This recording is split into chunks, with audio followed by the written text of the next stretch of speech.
Okay, hi.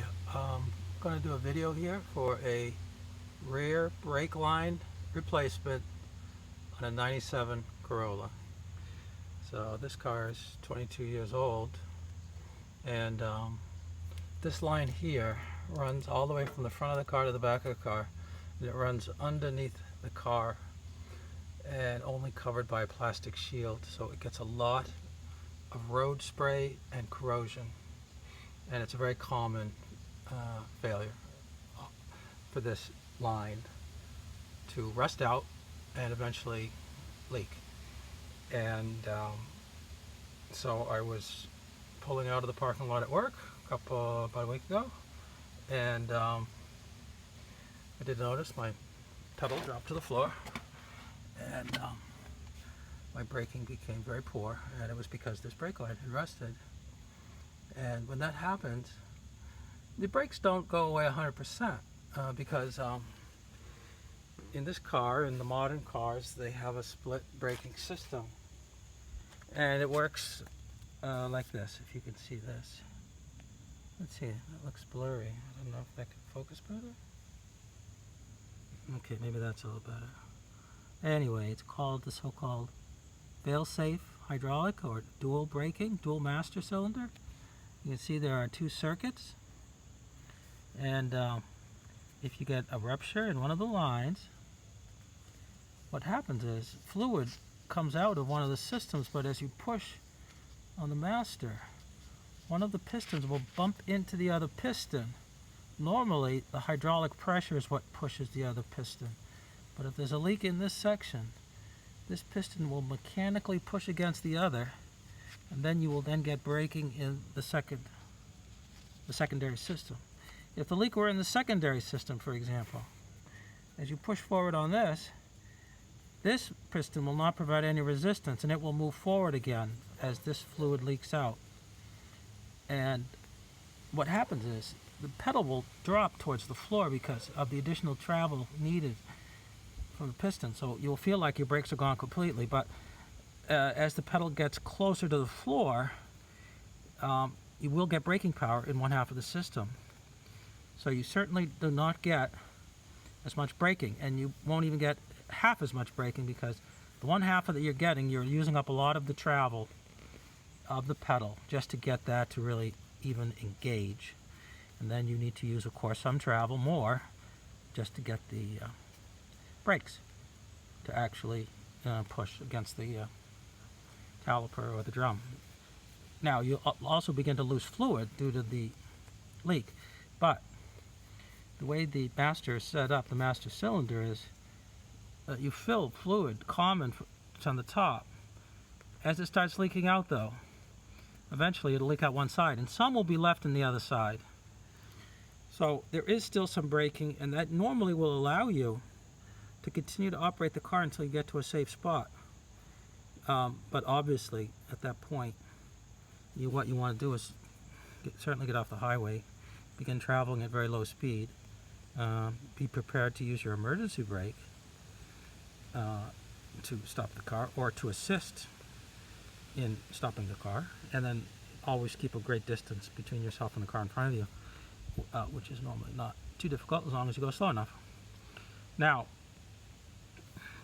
normally your brake light will also go on, because here, for example, this valve down here is intended to detect a differential in pressure. So when fluid goes out on one side of the dual system, pressure on one side pushes this piston to one side, and that is a signal for your brake light to come on the dash.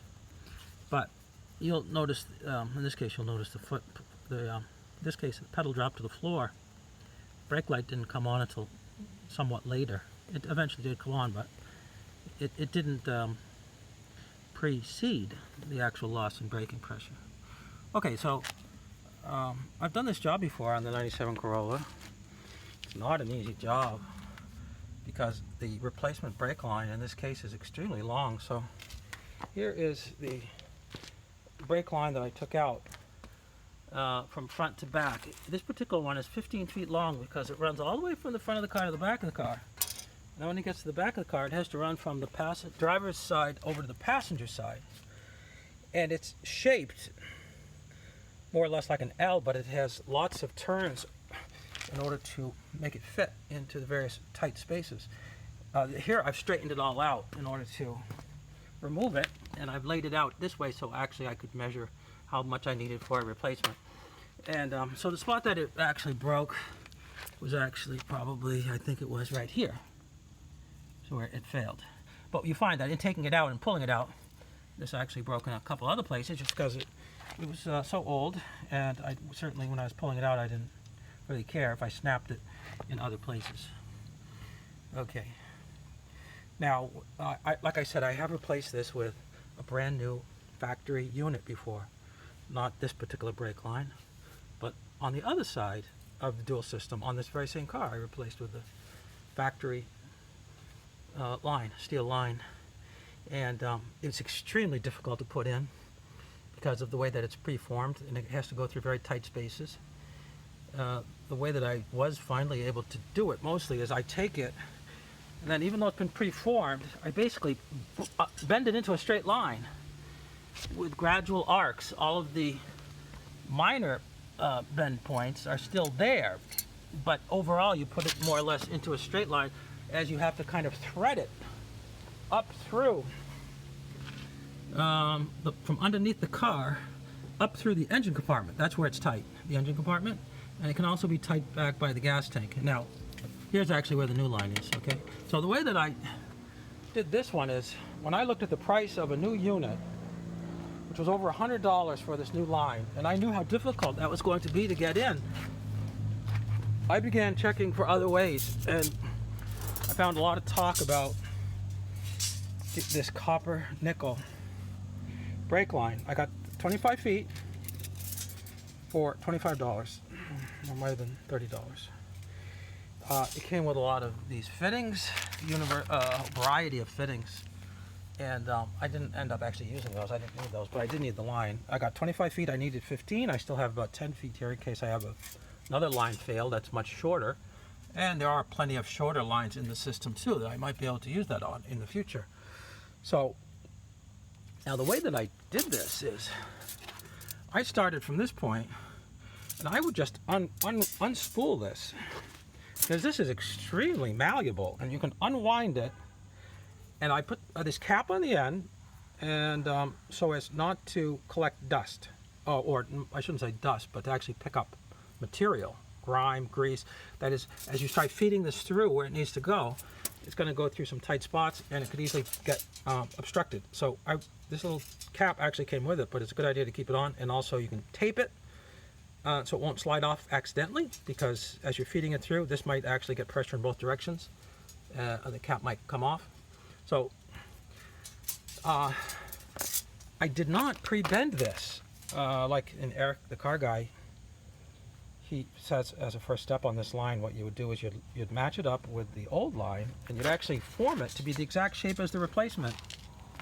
I did not do that because I knew that my feeling was that was going to help. When I saw how easy this was to bend, I decided I was simply going to feed this through like a snake all the way through from beginning to end. And that actually worked out pretty good. So just to kind of briefly go over some of the major steps in doing this. One major step here, of course, is removing this fitting on this is just to get off the old one. This is the brake line fitting.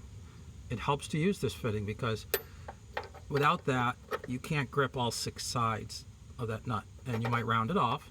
In this case, I reused this fitting because this fitting looks like it's about 10 millimeter in diameter and 1 millimeter thread. 1 thread per millimeter, whereas the replacement fittings I got really were all like 24 threads to the inch type, and or different. They were all different. They did not fit this, and this is where the metric size comes in. It's on this fitting. This tube was actually sold as 3/8 of an inch. I'm sorry, 3/16, and it's extremely close in size to the original. I can't say it's exactly the same because I don't actually have a spec on this original, but the 3/16 line definitely is a match. It can be used as a replacement without any problem. They are, within very close tolerance of being exactly the same.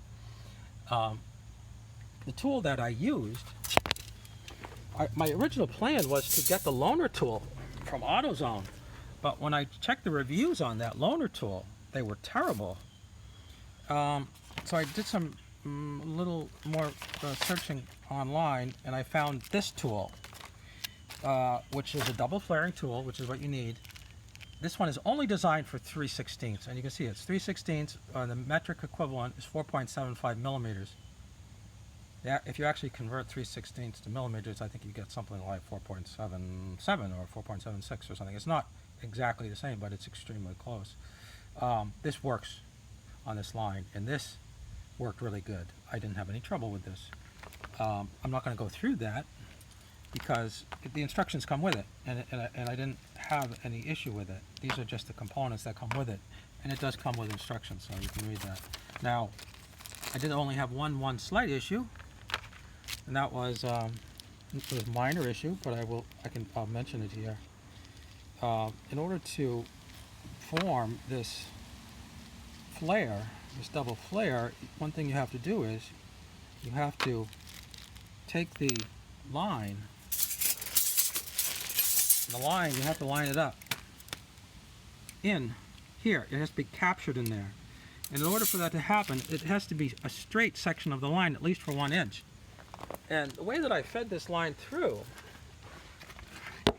so what I did was, I fed the line all the way through before I would even cut the line. So in terms of measuring it out to get 15 feet, I didn't cut it before I had actually fed it all the way through to the beginning.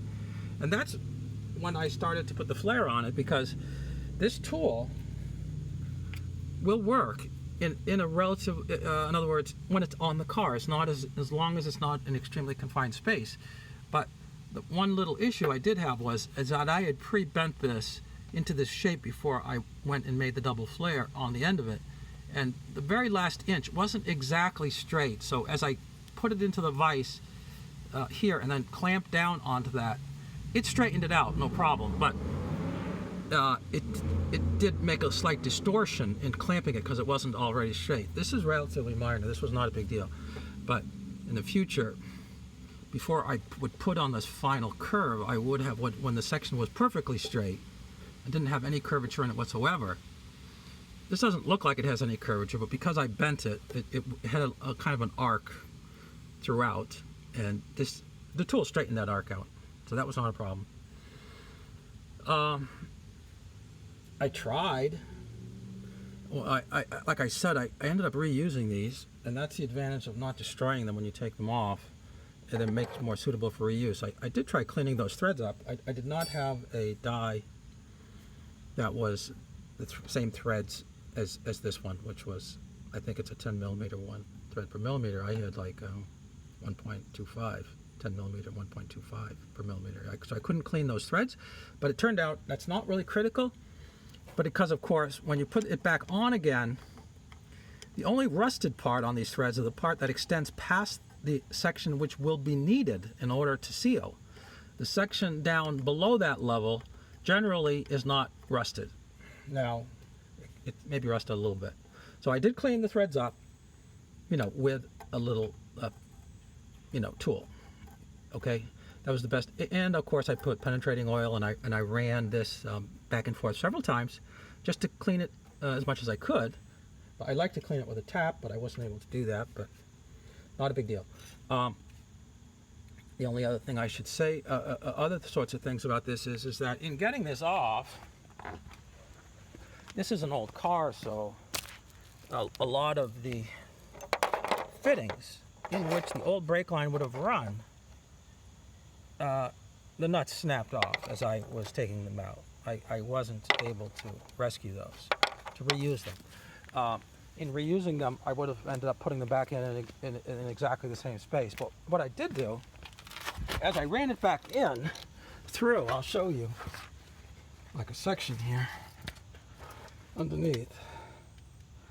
So what I did do was, I would use zip ties, and I would zip tie the brake line to the adjacent brake line in sections where it ran next to an adjacent brake line. And other sections, I would just let it run clear, okay? Here's an example where there's the plastic shield. That plastic shield, some of the plastic screws holding that in place had lost, in particular the one at the very end. I used a zip tie to hold that plastic shield up in place to try to protect the line.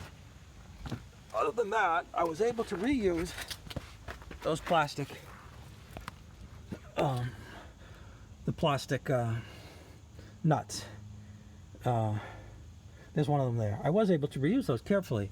This shield is somewhat distorted out of position, but it does still do the job. It'll protect these lines. If I were to run over something, without the shield, the lines would be, that would be dangerous. They would be in jeopardy, okay? And so you can see the way I just kind of snaked that line through, and with only very gradual bends. I didn't preform any of the bends, all done by hand. And then when I got to the front of it, I pushed it up through the front. This wheel would have been off because you can actually get access to it as you're feeding it up through here.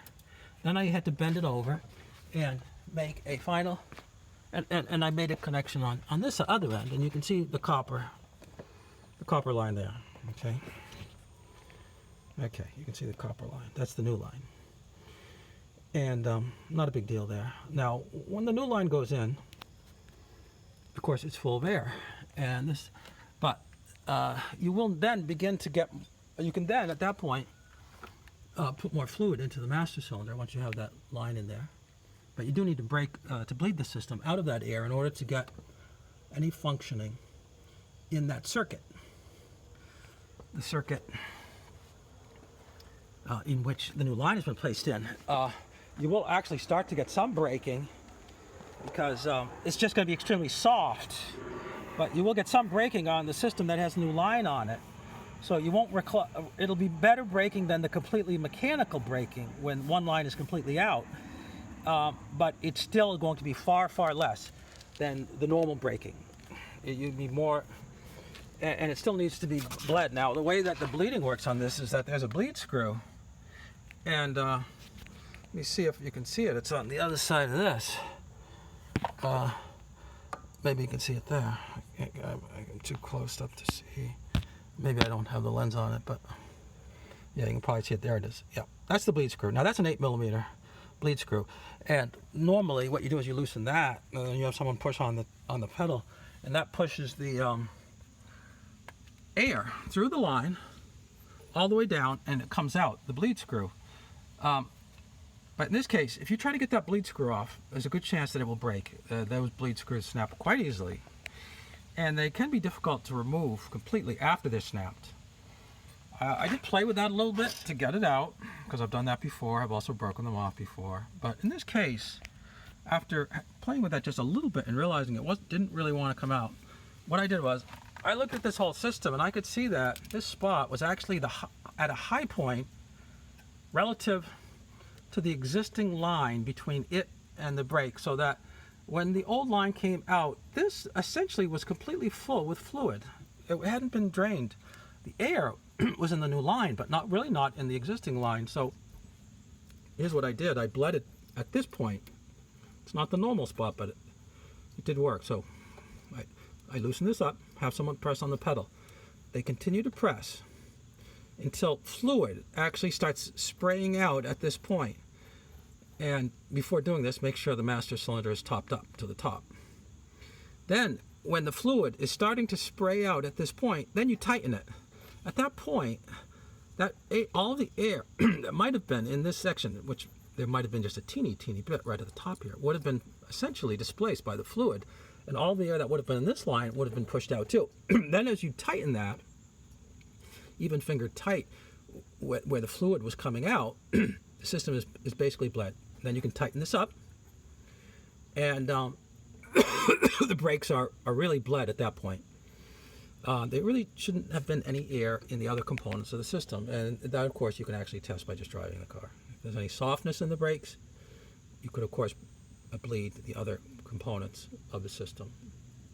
But if the brakes are firm, then there's no need to do this. Now, I can worry about getting this bleeder screwed out on my own time now. There are kits for removing those. I don't have those. I usually use a technique where I take some sort of a nail or drill bit that has the same diameter as the bleed hole, and I put it in there to give some stability to that before I try removing it. And I noticed on the internet they do sell kits that work with that principle to try to give it more strength so it can be removed without snapping it off. If it's snapped off, then you need some sort of easy out, potentially drilling it. It can get messy, and you might have to replace the wheel cylinder. In this case, I don't need to do that now. And so this now really is back on the road. And that is the end of this video. So, thank you, and good night.